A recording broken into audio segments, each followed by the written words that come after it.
ॐ भूर्भुवः स्वः तत्सवितुर्वरेण्यं भर्गो देवस्य धीमहि धियो यो नः प्रचोदयात्। धियो यो नः प्रचोदयात्। नमस्कार, अभिनंदन। आज की इस कक्षा में हम नैतिक श्लोकों के बारे में पढ़ेंगे, सदाचार के विषय में समझेंगे।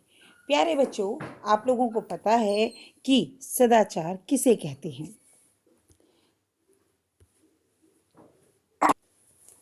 सदाचार अर्थात अच्छा आचार। इसके विषय में कल हमने काफी विचार विमर्श किया था कि अच्छा जो आचरण है उसे सदाचार कहा जाता है। और इसी से संबंधित ये श्लोक जो हमें नैतिक मूल्यों के विषय में बताते हैं, हमें नैतिक जीवन के विषय में बताते हैं, हमारे आहार, हमारे आचार विचार के विषय में बताते हैं, वे कल हमने पढ़े। आज एक बार संक्षिप्त में इनकी पुनरावृत्ति कर हम इनके अभ्यास कार्य को समझेंगे। जी हाँ, शुरुआत करते हैं, आरंभ करते हैं प्रथम श्लोक से। आलस्यम ही मनुष्याणाम शरीरस्थो महारिपु नास्तुद्यमय समो बंधु कृत्वा यम न वसीत। जी हाँ, आलस्य मनुष्य का उसके शरीर में स्थित सबसे बड़ा शत्रु है और मेहनत के समान कोई बंधु नहीं है जो कभी भी निराश नहीं करता। वर्ड टू वर्ड एक एक शब्द का अर्थ कल हमने समझा था। कल की वीडियो में मैंने आपको एक एक शब्द का अर्थ समझाया था। आज मैं केवल संक्षेप में अर्थ बता रही हूँ, ध्यान से सुनेंगे। श्व कार्यम अद्यम कुर्वीत पूर्वाहने च अपराहिकम नहीं प्रतीक्षते मृत्यु कृतमस्य नवा कृतम। अर्थात कल का कार्य आज करना चाहिए और दोपहर के बाद, पूर्वाहने च अपराहिकम, कि दोपहर के बाद का काम दोपहर से पहले कर लेना चाहिए। नहीं प्रतीक्षते मृत्यु, क्योंकि मृत्यु किसी की प्रतीक्षा नहीं करती। कृतम न वा कृतम, किए हुए की भी नहीं और बिना किए हुए की भी नहीं। सत्यम बुर्यात प्रियम बुर्यात न बुर्यात सत्यम प्रियम, कि सत्य बोलना चाहिए, प्रिय बोलना चाहिए, लेकिन न बुर्यात सत्यम अप्रियम, लेकिन अप्रिय सत्य नहीं बोलना चाहिए। प्रियम च नानृतम बुर्यात, और प्रिय झूठ भी नहीं बोलना चाहिए। एषः धर्म सनातन, यही सनातन धर्म है। ठीक है, तो हमें सच तो बोलना चाहिए और मधुर भी बोलना चाहिए, लेकिन किसी को ऐसा सच ना कहें जो उसे आघात दे या उसे दुख दे, लेकिन ऐसी प्रिय वाणी भी ना बोले जो झूठ हो। सर्वदा व्यवहारे स्यात् औदार्यं सत्यता तथा ऋजुता मृदुता चापि कौटिल्यम न कदाचन। सर्वदा व्यवहारे अर्थात हमेशा व्यवहार में औदार्यम उदारता और सत्यता रहनी ही चाहिए। ऋजुता मृदुता चापि, ऋजुता सरलता और मृदुता मधुरता, सरलता और मधुरता भी रहनी चाहिए। कौटिल्यम न कदाचन, और कुटिलता कभी नहीं रहनी चाहिए। श्रेष्ठम जनम गुरुम चापि मात्रम पित्रम तथा, श्रेष्ठम जनम गुरुम च अपि मात्रम पित्रम तथा मनसा कर्मणा वाचा सेवते सततम सदा, कि श्रेष्ठ जन जो हैं, अच्छे लोग जो होते हैं वो गुरु और माता पिता की मन वचन कर्म से निरंतर सेवा करते रहते हैं। मित्रेण कलहं कृत्वा न कदापि सुखी जन इति ज्ञात्वा प्रयासेन तदेव परिवर्जयेत्। दोबारा पढ़ें। मित्रेण कलहं कृत्वा न कदापि सुखी जन इति ज्ञात्वा प्रयासेन तदेव परिवर्जयेत्। जी हाँ, मित्र से कलह अर्थात झगड़ा करके व्यक्ति कभी सुखी नहीं रह सकता, और ऐसा जानकर हमें इससे बचना चाहिए। ऐसा जानकर हमें इससे बचना चाहिए। आपकी समझ में आया कि प्रथम श्लोक हमें बताता है कि हमें आलस्य नहीं करना चाहिए। दूसरा कि समय पर कार्य करना चाहिए। सत्य बोलना चाहिए, व्यवहार में उदारता, सरलता और मधुरता होनी चाहिए, गुरु माता पिता की निरंतर सेवा करनी चाहिए और मित्रों के साथ झगड़ा नहीं करना चाहिए। तभी व्यक्ति अपने जीवन में आगे बढ़ सकता है, सफलता प्राप्त कर सकता है।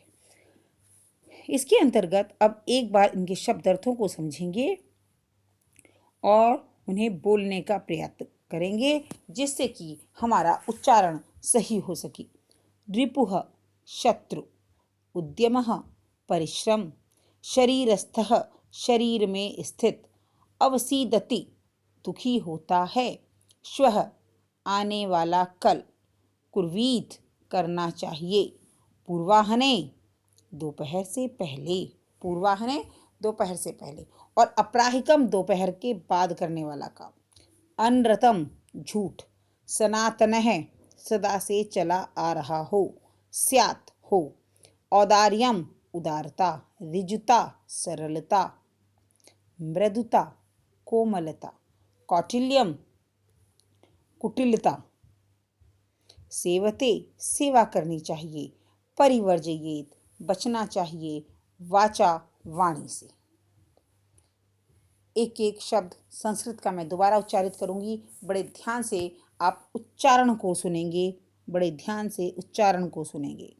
रिपुः उद्यमः शरीरस्थः अवसीदति, श्वः कुर्वीत पूर्वाह्ने, अपराहिकम् अनृतम् अनृतं, सनातनः स्यात्, औदार्यं ऋजुता, मृदुता कौटिल्यम कौटिल्यम, सेवते परिवर्जयेत।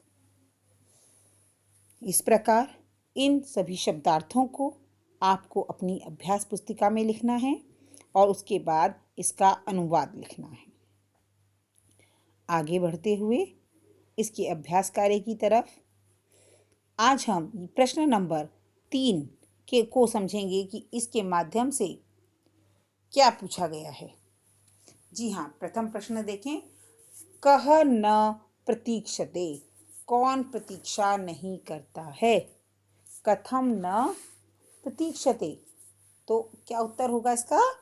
मृत्यु कभी प्रतीक्षा नहीं करती। जी हाँ, मृत्यु न प्रतीक्षते, मृत्यु किसी की प्रतीक्षा नहीं करती। मृत्यु नहीं देखती कि भाई चलो इसका ये काम अभी नहीं हुआ है, इसका तो ये काम रह गया, इसको अभी जीने दूं मैं, ऐसा कभी नहीं होता। इसलिए अपना काम समय पर कर लेना चाहिए, जिससे आप किसी कार्य के लिए यह ना आपके विषय में कहा जाए कि अमुक व्यक्ति ने यह कार्य पूर्ण नहीं किया या उसकी वजह से ऐसा हो गया, इसलिए अपना कार्य हमेशा समय पर कर लेना चाहिए। मृत्यु न प्रतीक्षते। सत्यता कदा व्यवहारे स्यात्, सत्यता जो है कदा व्यवहारे स्यात्, कि सत्यता में व्यवहार में सत्यता कब रहनी चाहिए, सत्यता के साथ उसमें क्या रहना चाहिए कि सत्यता कदा व्यवहारे स्यात्, सत्यता सर्वदा व्यवहारे स्यात्, हमेशा सत्यता जो है वो व्यवहार में रहनी चाहिए। किम ब्रूयात्, सत्यम ब्रूयात्, सत्य बोलना चाहिए। क्या बोलना चाहिए, सत्य बोलना चाहिए। सत्यम ब्रूयात्। केन सह कलहम कृत्वा नरः सुखी न भवेत्, मित्रेण सह, किसके साथ कलह करके मनुष्य सुखी नहीं रहता। मित्रेण सह कलहम कृत्वा नरः सुखी न भवेत्।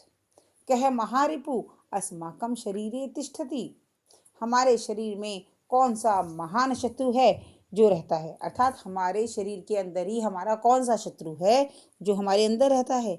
जी हाँ, आलस्यम, आलस्यम महारिपु अस्माकं शरीरे तिष्ठति। आलस्य नामक महारिपु यानी कि जो आलस है वह हमारे शरीर में ही रहता है, जो हमारा सबसे बड़ा शत्रु है। इसलिए मनुष्य को आलस्य नहीं करना चाहिए, क्योंकि आलस्य करने से हमारे काम बिगड़ते हैं, समय पर नहीं होते, जिसकी वजह से हमें तनाव होता है, जो तनाव की वजह से हम बीमार हो जाते हैं और अस्वस्थ रहते हैं। अस्वस्थ रहने की वजह से फिर तो हम कुछ किसी भी काम को करने लायक नहीं रहते। तो हमारे लिए इसका कारण कौन बना? हमारा आलस्य। यदि हम आलस्य त्याग कर समय पर अपना कार्य करेंगे तो वह हमारे लिए, हमारी जो मेहनत है वह हमारे लिए सुख के अवसर लेकर आएगी, अनुकूल अवसर लेकर आएगी। इसलिए हमें आलस्य नहीं करना चाहिए। तो इसका उत्तर क्या बना? आलस्य महारिपु अस्माकं शरीरे तिष्ठति। आज के आपके गृह कार्य के अंतर्गत केवल आपका शब्दार्थ लेखन और इन अति लघु प्रश्नों का उत्तर लेखन ही है। तो आप इस कार्य को भली भांति सुंदर लेख में लिख लेंगे और समझ लेंगे। अनुवाद आप कल कर चुके होंगे। तो आज का काम यही है आपको ये शॉर्ट क्वेश्चंस जो अति लघु प्रश्न हैं इनके उत्तर लिखने हैं। आज के लिए इतना ही। धन्यवाद।